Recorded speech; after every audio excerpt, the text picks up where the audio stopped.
علامہ قاضی شمس الدین شیخ الحدیث حضرت مولانا قاضی شمس الدین محدث گجرانوالہ کا مختصر تعارف پیش خدمت ہے۔ آپ حضرت مولانا حسین علی صاحب کے اہم تلامذہ میں شمار ہوتے تھے۔ اپنی علمی لیاقت، ذہانت اور فکری صلاحیت کی وجہ سے علماء عصر میں بہت قدر کی نگاہ سے دیکھے جاتے تھے اور ان کی رائے کا احترام کیا جاتا تھا۔ اپنے پرائے سبھی ان کی علمیت و اخلاص کے معترف تھے۔ بنیادی طور پر مدرس تھے، حدیث و تفسیر کی تدریس میں خاص مہارت رکھتے تھے اور ان کا شمار ملک کے بڑے علماء اور اساتذہ میں کیا جاتا تھا۔ سن 1901 میں تحصیل پنڈی کھیب ضلع اٹک کے موضع پڑی میں مولوی شیر محمد صاحب کے ہاں پیدا ہوئے۔ مولانا قاضی نور محمد صاحب آپ کے بڑے بھائی تھے۔ عوان برادری سے تعلق رکھتے تھے۔ ابتدائی تعلیم اپنے علاقہ کے چند اساتذہ سے حاصل کرنے کے بعد فنون عقلیہ و نقلیہ کی تعلیم کے لیے ضلع گجرات چلے گئے اور استاذ العلماء حضرت مولانا بابانی والے اور مولانا ولی اللہ صاحب کے سامنے ثانویہ تلمذ طے کیا۔ وہاں سے بچھرا چلے گئے اور تقریباً 15 سال مولانا حسین علی کی خدمت میں رہ کر حدیث، فقہ، ہدایہ، مثنوی، تصوف اور تفسیر قرآن پاک کا علم حاصل کیا۔ آپ کا شمار مولانا حسین علی صاحب بچھرا کے اقرب ترین شاگردوں میں ہوتا ہے۔ دور حدیث کے لیے دارالعلوم دیوبند میں داخلہ لیا اور حضرت علامہ انور شاہ کشمیری، علامہ شبیر احمد عثمانی سے حدیث پڑھی۔ تکمیل علوم کے بعد پنڈی گھیپ میں تدریس شروع کی اور تقریباً 20 سال تک یہاں مختلف علوم کا درس دیا۔ اسی عرصہ میں دارالعلوم دیوبند سے بلاوا آ گیا، جہاں آپ نے تقریباً 1 سال تک بطور مدرس پڑھایا۔ دارالعلوم دیوبند میں پڑھانا علماء ہند کے لیے ایک بہت بڑا اعزاز سمجھا جاتا ہے۔ قیام پاکستان کے بعد آپ مدرسہ اشاعت العلوم فیصل آباد میں پڑھاتے رہے، پھر گجرانوالہ چلے گئے اور مدرسہ انوار العلوم، مدرسہ اشرف العلوم وغیرہ میں حدیث پڑھاتے رہے۔ مدرسہ نصرت العلوم میں شیخ الحدیث کی حیثیت سے بھی کام کیا۔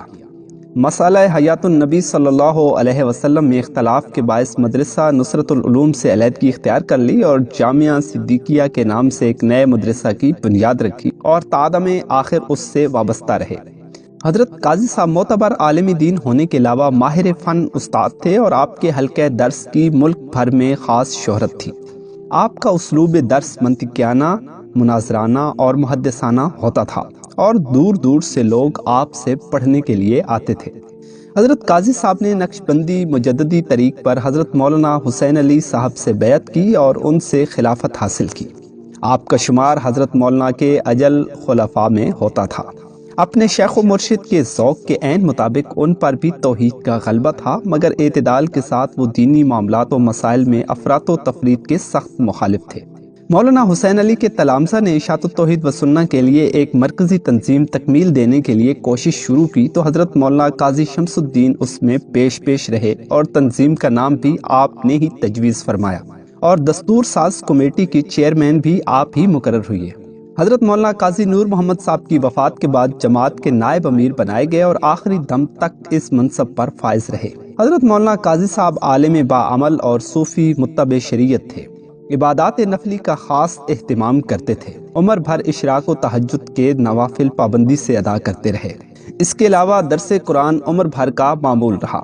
انہوں نے اہل بدعت سے بارہا مناظرے کیے اور انہیں شکست فاش دی۔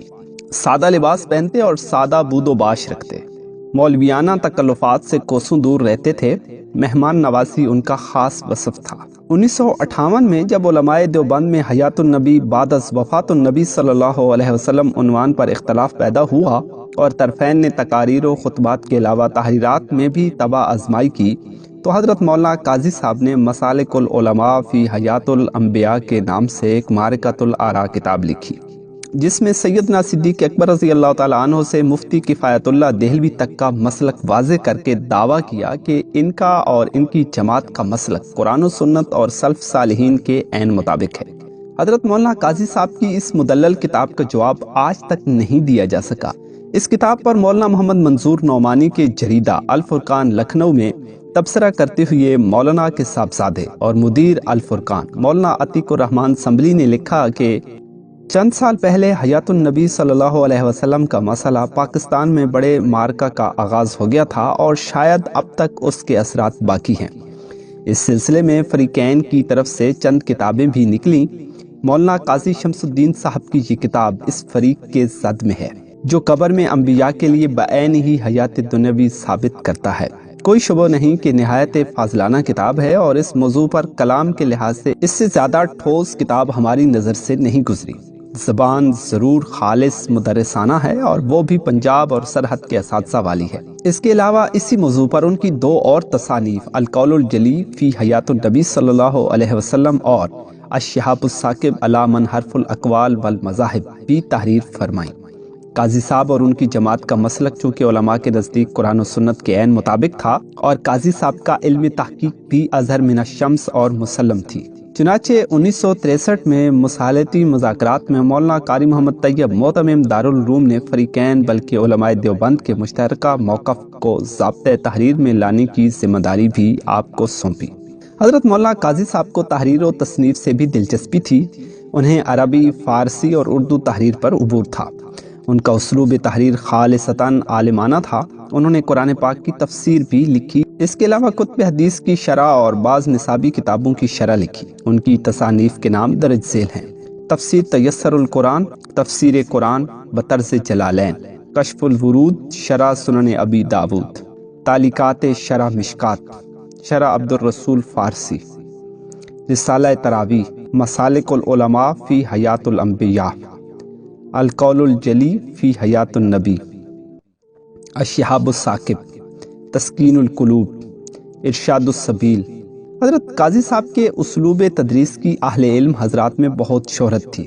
ہزاروں علماء ان سے فیض یاب ہوئے۔ چند معروف کے نام یہ ہیں: پیر مولانا سید زمان شاہ، شیخ الحدیث دارالعلوم دیوبند، مولانا عبید اللہ جانشین حضرت لاہوری، مولانا نصیر احمد خان، مولانا بدیع الزمان شاہ، شیخ الحدیث دارالعلوم تعلیم القرآن، مولانا مفتی عبد الواحد جانشین محدث گجرانوالہ، مولانا عبد الرحمن جانشین حضرت قاضی شمس الدین، مولانا قاضی عصمت اللہ شیخ الحدیث جامعہ محمدیہ، مولانا قاضی احسان الحق جانشین شیخ القرآن، مولانا سید ضیاء اللہ شاہ بخاری، مولانا محمد ایوب سرحدی، علامہ محمد عطا اللہ بندیالوی جانشین حضرت شیخ التفسیر، خطیب العصر مولانا سید عبد المجید ندیم شاہ ملتان، شیخ التفسیر مولانا محمد ادریس عباسی، امام الصرف والنحو مولانا اللہ دتا قائد آباد۔ آپ نے چند دن کی مختصر علالت کے بعد مورخہ 21 مئی سن 1978 کو انتقال فرمایا۔ مولانا سید عنایت اللہ شاہ بخاری نے نماز جنازہ پڑھائی اور یوں علم دین کا کوہ وقار اور استاذ العلماء مفسر قرآن حد سے قول رسول صلی اللہ علیہ وسلم 81 سال کی عمر میں گجرانوالہ میں آسودہ خاک ہو گئے۔ آپ کے 2 صاحبزادے مولانا قاضی عطا اللہ اور مولانا ثناء اللہ اپنے باپ کے مشن کو زندہ کیے ہوئی ہیں۔ مزید ایسی ڈاکومنٹریز دیکھنے کے لیے شجر ٹی وی کو سبسکرائب کیجیے۔ اگر آپ مولانا علامہ محمد سعید خان کی ڈاکومنٹری دیکھنا چاہتے ہیں تو یہاں کلک کریں، اور اگر آپ مولانا محمد امیر بندیالوی صاحب کی ڈاکومنٹری دیکھنا چاہتے ہیں تو یہاں کلک کریں۔